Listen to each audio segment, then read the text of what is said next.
In a recent summit that was held in Saudi Arabia by between Saudi Arabia and some countries who you will say who are kind of shunned by the West, because of their economy. The Saudi prince announced that they are going to be investing $25 billion in Africa. All right. Shortly after that, the Nigerian Minister of State came out, and announced to the public that that Saudi Arabia is going to be investing, is going to be investing in Nigeria some millions of dollars to boost Nigeria, refineries. All right, okay. Firstly, we cannot substantiate that because we know Nigeria government, how they exaggerate, how they act things. We all know what transpired recently in Dubai, where Pablo Escobar Thiefnubu met with the president, and they came out and exaggerated, and shortly said a lot of lies. Shortly after that, Dubai, they came out and debunked the news that was said by Nigeria government, all right, about lifting ban and the rest. That's by the way. Now, why this meeting was there? Thiefnubu was right there in the country in Saudi Arabia, all right, where this summit was, was going on. Why was still there, guys? What happened? The Saudi Arabians, right, ban, what's it called? Cancel visas. Repatriated, rather, they repatriated over 230 Nigeria passengers with legal visas. Now, I want to analyze this, guys. I want us to go through this together. There are three things I want to pick at. Firstly, number one, I want to pick at two things, rather.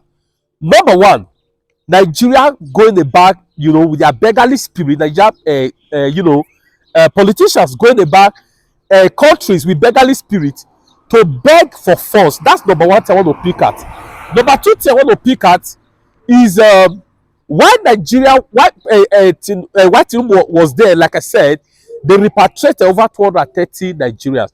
Now, the first one I want to pick at is this: Nigerian politicians going about, begging, countries to come and invest in their country. I want to say something. Which countries have you ever seen in the world?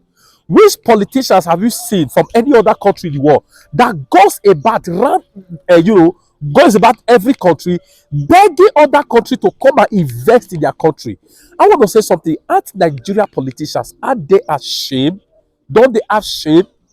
If you make your economy to be okay, if you make your economy right, countries will be the one to be competition to come and invest. There's no wise person you will call. It's only when you are failing you come and beg. You understand? Come and invest. But if your country was okay, the economy was okay, they trust your government, they trust your laws and everything. They will be the one to be competition to come and invest in your country. So I think enough is enough. The time has come. Nigeria politicians, they've got to test themselves some truth. They should stop, rubbishing the name of Nigeria, giant of Africa, by foot. Nigeria is actually supposed to be giant of Africa, but during because of the level they've reduced the country to, Nigeria has become, how will I put it, the puppet. You understand? So what I'm trying to say, the first time, must they always go about begging to come and invest? That's a proof number one that they have failed. That's a proof number one that they've got no shame. That's by the way. But number two thing I want to address is this. I watched Arise TV yesterday, and I saw Ruben Abati where he was screaming how the Saudi Arabia, they repatriated Nigerians over 230. They repatriated them, with legal visa, that Nigeria must reciprocate. They must reciprocate. They must do this. They must do that. Now the question I want to say is, number one, isn't that a slap on your president? Isn't that a slap on your so-called president? Your president was still in their country. Thiefnubu, Pablo Escobar, he was still in their country when Nigerians are around 230 with legal visas. They were repatriated. Isn't that a shame? Isn't that a slap? Guys, I don't want to talk too much. Let it not be as if I'm exaggerating. I want to jam it now as I bring the news for you. I want to read it for you. Let's also read it together now on the screen. I want us to read together on the screen on Nigeria National Daily Paper newspaper. Okay, let us read it together so you see details of what I'm talking about this shame, this disgrace, this criminal element they brought upon with Nigerians. God bless you. Please endeavor to give this a thumbs up and make sure you share it. Now let's read together. Saudi Arabia revokes Air Peace passengers' visas in Jeddah. Guys, I'm reading from from Punch newspaper. Please join me as I read. Saudi Arabia has unexpectedly revoked the visas of 264 passengers who arrived in Jeddah on Monday via Air Peace, Nigeria prominent carrier. The flight took off from the Murtala Mohammed International Airport, Lagos, via the Aminu Kano International Airport, Kano, on Sunday night and arrived in Saudi Arabia major city on Monday without issues. Even with the advanced passenger pre-screening system clearance during check-in, Saudi authority insisted on the immediate return of the passengers to Nigeria.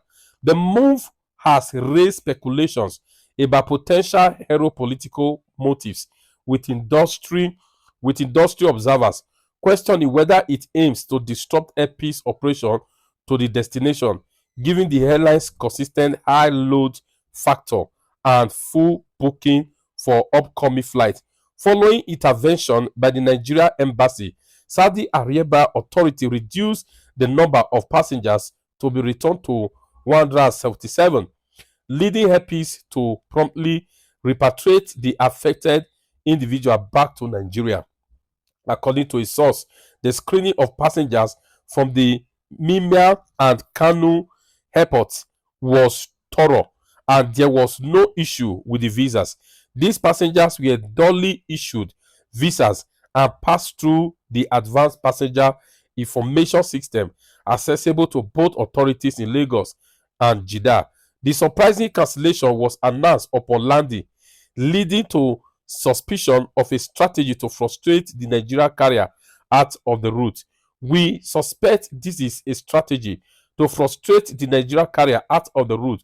Some people, okay, sorry, please. Okay, I read from this place again. We suspect this is a strategy to frustrate the Nigeria carrier out of the route. Some people are not happy with the option Air Peace is providing, the direct flight to Jeddah, as against using another foreign airline, which attracts higher fees, the source stated. A source said the screening of passengers from the Murtala Mohammed International Airport and Kano Airport was thorough, and there was no issue with the visas. These were people who were duly issued the visas, and they passed through the advanced passenger information system, which is accessible to both authorities in Lagos and Jeddah.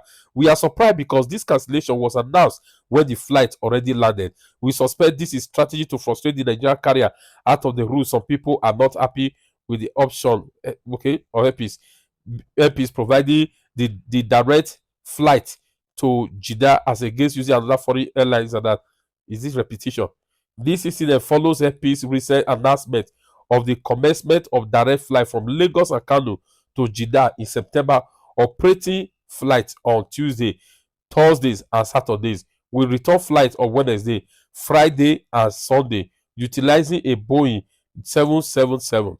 When contacted, the spokesperson Air Peace, Stanley Olisa, confirmed the cancellation of the visa 177 passengers lifted by the airline to Saudi Arabia by the authorities of the foreign nation.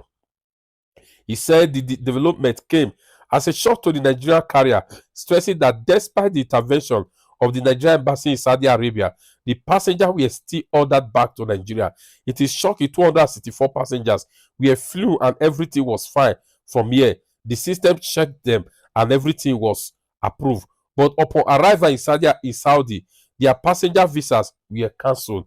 Despite the intervention of the Nigerian embassy over there, the visas of 177 Nigerians were cancelled. So out of the 264 passengers, the visas of 177 people were cancelled. So if you do the math, you will know the number of those who were allowed entry, Olisa stated. On whether there was an explanation for this, he replied, it was shocking and there was nothing in the form of explanation for that action. So we cannot say the actual reason for that decision. Guys, you see what I'm talking about?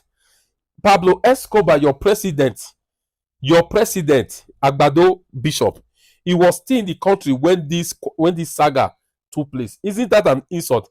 It's like the president of America now visiting Nigeria, and about a flight that conveyed 264 Americans to Nigeria. While the president is in the country, they will cancel the flight. They will Nigeria will, cancel their visa, repatriate them, deport them while their presence in the country. Is it that a slap on us as a nation? Is it that an insult on us as a nation? When with these unscrupulous elements start, respecting themselves in order to raise the profile of Nigeria, it's not possible. How would you expect such a country to be respected? A country where the president is a drug baron, a country with the president where he's known all over the world, he's operating on a stolen mandate, whose record is not only dirty, but it stinks. It stinks to high level. Guys, I don't want to talk too much, please. Please give this video a thumbs up and please share with all your friends. God bless you.